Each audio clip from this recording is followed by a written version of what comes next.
Police station तहसील येथे अपराध क्रमांक 872/25 कलम 296 115(1) 351(3) 35 सह कलम 425 आर्मॅक्ट असा एक गुन्हा दाखल असून यामधील फिर्यादी हे त्यांच्या घराजवळ वावरत असताना यातील आरोपी नामे वैभव वाघेला, बाबू खान आणि सर्वर अशा 3 गुंडांनी तुझ्या वडिलांनी माझ्या विरुद्ध तहसील पोलीस स्टेशनला तक्रार का दिली अशा कारणावरून त्याला हातबुक्कीने मारहाण केली, तसेच शस्त्राचा धाक दाखवून जीव मारण्याची धमकी दिली.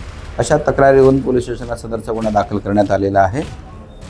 यातील जी फिर्यादी आहे त्यांची अशी तक्रार होती की सदर परिसरामध्ये वारंवार गुंडांचा वावर असतो आणि गुंडांच्या त्रासामुळे सदरचे नागरिक त्रस्त आहेत. त्याची तात्काळ दखल घेऊन आदरणीय DCP zone 3 Shri Rahul Madane sir, त्याचप्रमाणे आम्ही स्वतः आणि पोलीस स्टेशन तहसीलचा स्टाफ असा संपूर्ण त्या परिसराची पाहणी केली. लोकांना विश्वास दिलेला आहे की कोणताही गुंड त्यांना त्रास देत असेल किंवा त्यांना धमकावत असेल किंवा कोणतंही बेकायदेशीर कृत्य करत असेल तात्काळ पोलिसांना माहिती द्यावी असं आम्ही त्यांना सूचित केलेलं आहे. त्याचप्रमाणे त्यांनी दिलेल्या तक्रारीची तात्काळ दखल घेऊन यातील 2-3 आरोपीपैकी बाबू खान आणि सर्वर अशा 2 आरोपींना आम्ही तात्काळ अटक केलेली आहे.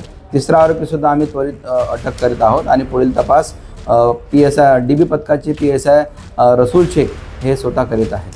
लोकांचं काही नाही की गल्लीमध्ये गांजा पिणं हे काही दारू पिणं असं होतं. आम्ही सलग 3 दिवसापासून सदर परिसरामध्ये पेट्रोलिंग करत आहोत.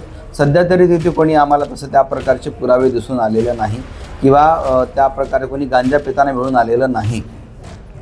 पण पेट्रोलिंग करताना कालसुद्धा एक आरोपी रेकॉर्डवर दिलेला आरोपी सदर परिसरामध्ये बाईकवर जात असताना आम्ही अचानक त्याला थांबून तपासणी केली असता तो आम्हाला गांजा पिलेला आढळला आणि तात्काळ त्याच्यावर कन्झम्पशनची केस केलेली आहे NDPS ॲक्टनुसार आणि त्याला लॉकअपमध्ये बंद केलेलं आहे.